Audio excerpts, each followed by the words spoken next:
Tariffs are not the only American policies that are threatening our economy and our society. They're also threatening the safety of our communities. Criminals are taking advantage of irresponsible American gun laws and their weak border enforcement to bring illegal guns into Canada. Large American online platforms have become seas of racism, misogyny, anti-Semitism, Islamophobia, and hate in all its forms. And they're being used by criminals to harm our children.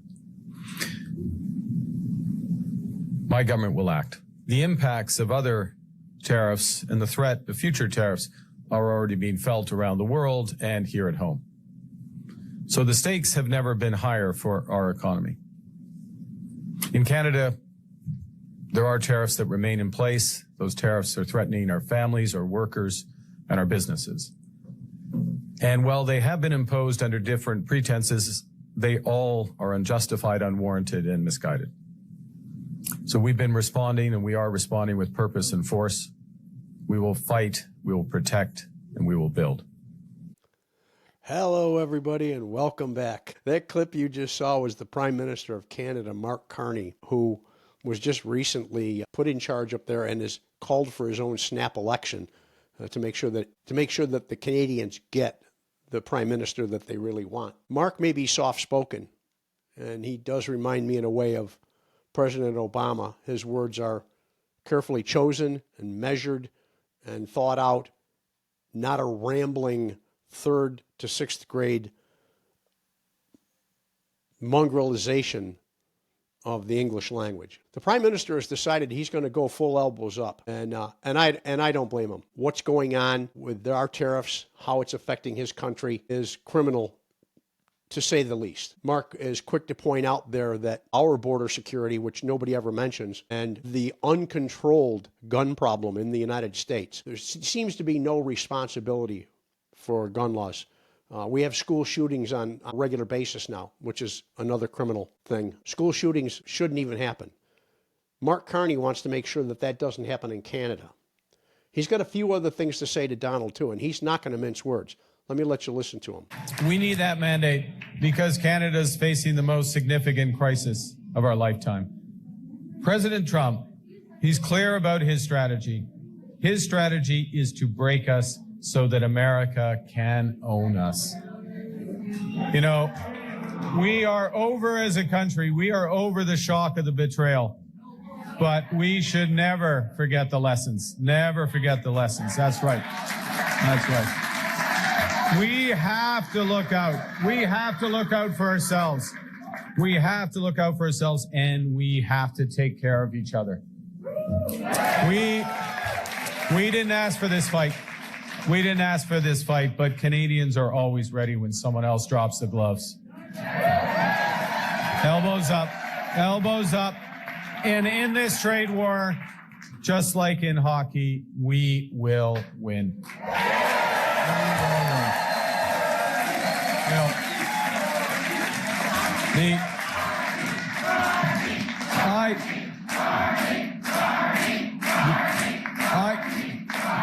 Thank you. Our border with the United States is changing. Period. I'm back on Trump, I'm afraid. He won't go away. He will not go away.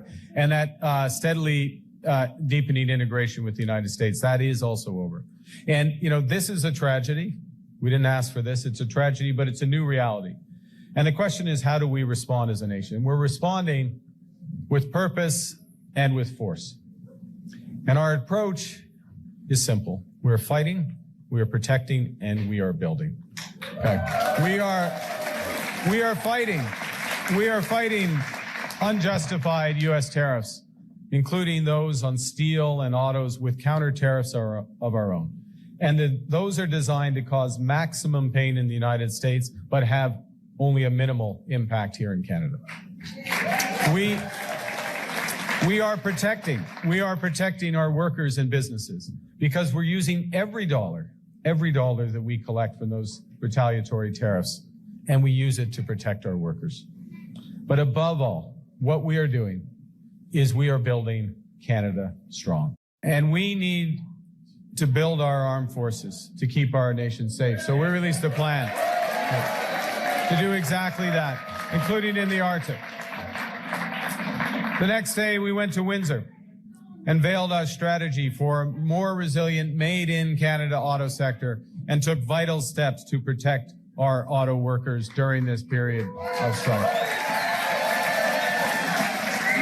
We went to Montreal the next day and set out a plan and a strategy to invest in new trade infrastructure, including our ports, so we can diversify our trade away from the United States. And as I said a moment ago, we don't just intend to build this country, we're building it with Canadian workers.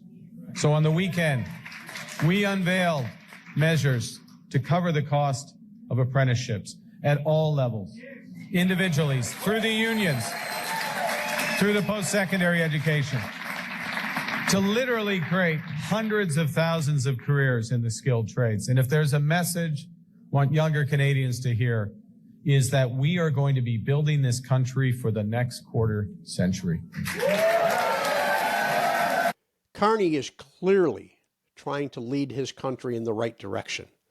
He's had to postpone his own campaign 3 times now to come back and work on the problems with the tariffs and with Donald, who, as you can see, he has no love for. He's not going to mince words anymore. He's extremely soft-spoken, but yet he does carry a big stick, and he plans on using that stick. Now, I'm going to ask you all to remember a couple of podcasts back where I talked to you about the Canadian Trans Mountain Pipeline. And a lot of you out there, even the Canadians, thought, and even wrote to me, thought that there's nothing going on with that. Well, yeah, take another look. We're talking about oil, very important, expensive Canadian oil, going to the West Coast, not coming to the East Coast anymore. And it's going to the West Coast for a reason. It's going to be used in the Indochina area of that coastline in the China, Korea, Japan area. We're talking about Canada openly discussing the fact that they are going to walk away from American trade.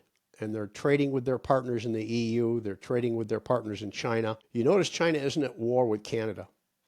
You notice that China and Canada and the EU are not at war with each other. I'm sure there's very lucrative deals going on, and it's just helping the craziest notion that Donald had with that China was trying to force their way in the door. Donald just opened up the door for China to take over our position in the world financially, economically, and with trade.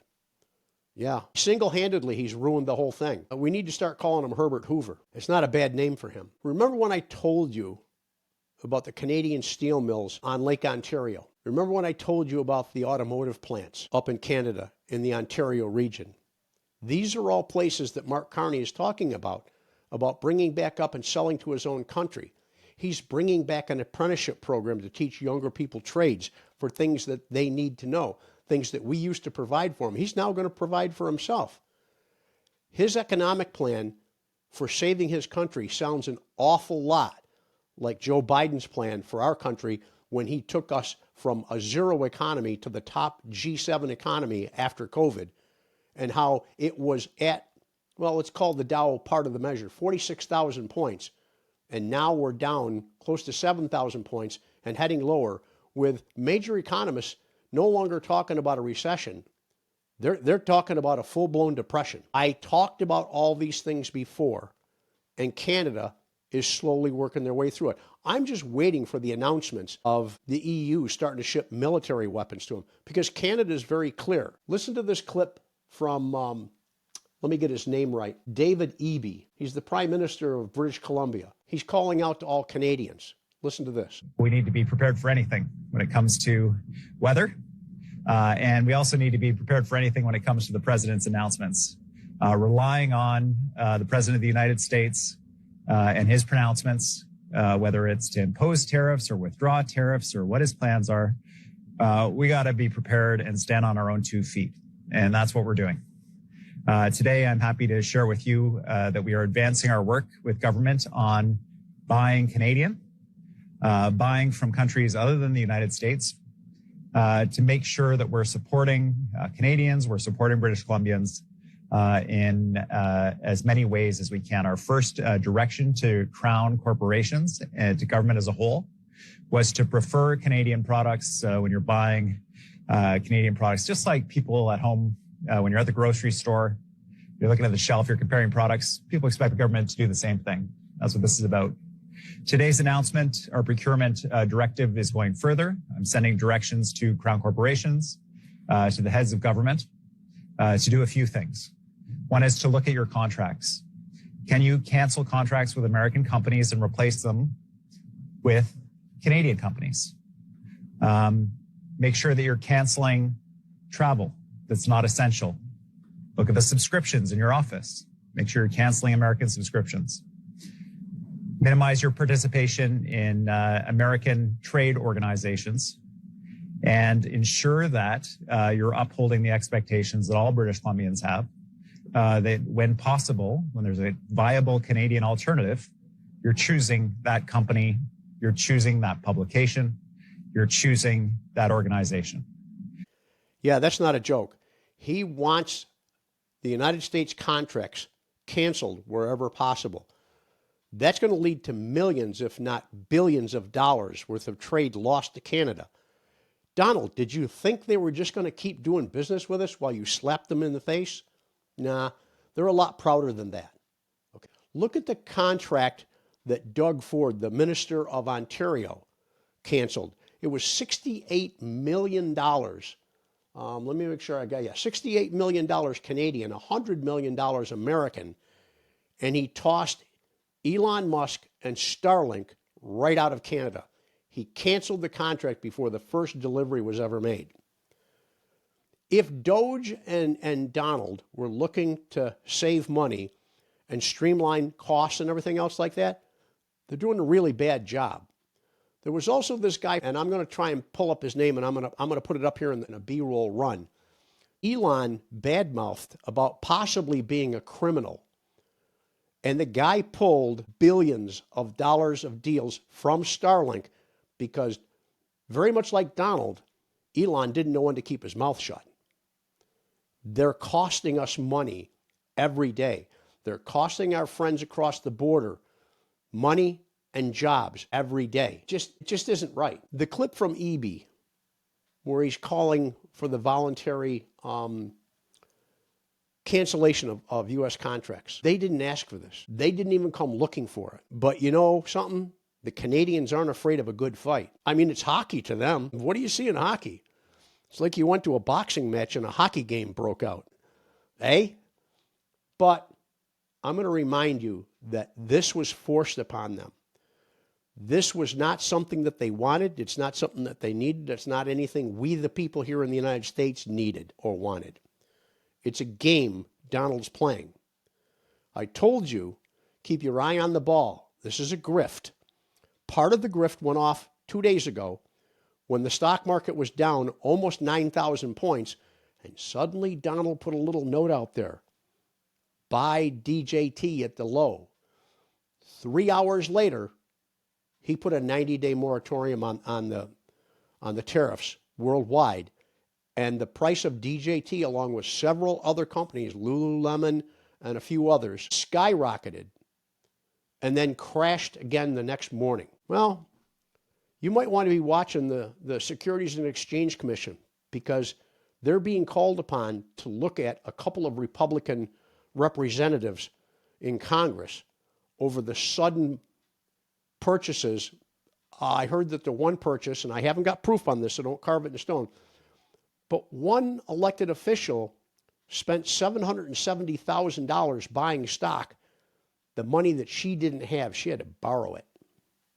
How did she know about that? It was a 3-hour notice. But I digress. Canada didn't ask for this. Canada didn't want it. Neither did we. Let's leave it at that. I just want to make sure that all of our friends north of the border understand that we at Unscripted Political Discourse are brothers and sisters and stand in unity with them. We don't feel that you're being treated right. We'd love to get together on a good protest and a good march. We'd love to make good trouble with you. We'd be more than happy to take any suggestions. If you want to, leave a comment. I read every comment. So please, leave something up there for us. Maybe we'll meet up. Maybe we'll do an interview. But I remind everybody, both sides of the border, that the 50-51 protests and the hands-off protests are legitimate. They are nationwide and they are international. For my listeners in upstate New York, I'll be back out to visit with you. April 19th, I understand that you have a protest scheduled. The site has not been yet determined, but it is scheduled for April 19th with the National Day of Action Protest, they're calling it. But with that, folks, I'm going to leave it for the night. To all my Canadian friends, don't give up hope and don't despair. There's a lot of people south of the border that are on your side. We're one of them. Elbows up, Canada. And to the rest of my people, thank you. Thank you for being a subscriber. Thank you for being a viewer. Thank you for your comments. And thank you for allowing us into your home every night. With that, I'm going to say good night and have a wonderful evening.